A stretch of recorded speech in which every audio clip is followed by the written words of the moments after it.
विरोध जता रहे ये सभी लोग व्हाइट वुडा आवास के स्थानीय हैं, जो वडोदरा महानगर पालिका के खिलाफ प्रचंड रोष प्रकट कर रहे हैं। दरअसल वडोदरा महानगर पालिका ने आज खोडियार नगर चौराहे निकट मौजूद व्हाइट वुडा के आवास के 2 मंदिर तोड़ दिए हैं। आपको बता दें कि व्हाइट वुडा की जो आवास है वहां पर रामदेव पीर का मंदिर और जोगणी माता का मंदिर मौजूद था। तब वडोदरा महानगर पालिका ने आज इन दोनों मंदिरों को तोड़ दिया है, जिसके मद्देनजर वहां के लोगों की आस्था को काफी ठेस पहुंची है और स्थानीयों की ओर से इस मामले में वडोदरा महानगर पालिका के खिलाफ प्रचंड विरोध जताया जा रहा है। खोडियार नगर व्हाइट वुडा છે અને અમે ઉડા 44 5-6 વર્ષથી અહીંયા આગળ રહીએ છીએ। અમે 1-1 રૂપિયો ભેગો કરી અને બધાના ઘરે ઘરે જઈ અને માફી માંગીને પૈસા ભેગા કર્યા।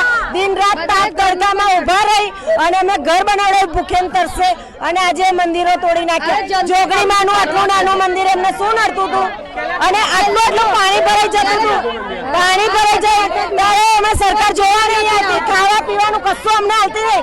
આજે અમે જવાન છોકરીઓ છે, જવાન વહુઓ છે તો બધી દર્શન કરવા મંદિરે જાય કે પૂજા પાઠ કરવા માટે। હવે આ બધા જે દર્શન કરવા જાય કે કાયદેસર એમને ઉડાના મકાન બનાવે તો એક મંદિર બનાવવું જ જોઈએ। તો આ પબ્લિક ના બનાવે ને તો મંદિર બધી સાઈડ પર જ મંદિર છે, બરાબર કાયદેસર। આ કૂતરાના બચ્ચા અંદર વહેલી કૂતરી એ પણ મરી ગયા, એમને જ હાઈ લાગશે। હમણાં 8-7-8 મહિના થયા બન અને પેલું તો હજુ તો પેલું ખાલી બનવાની તૈયારી છે।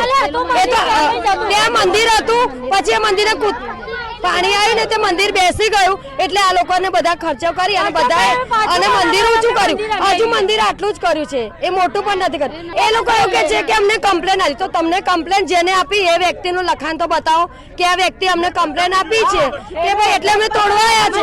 તો અમે કહીએ કે ના સાચી વાત, ડાયરેક્ટ કમ્પ્લેન આલી એવું કહી દીધું। हमसे जुड़े रहने के लिए हमारे YouTube चैनल को सब्सक्राइब करें और नई वीडियो की नोटिफिकेशन के लिए बेल आइकॉन को दबाएं।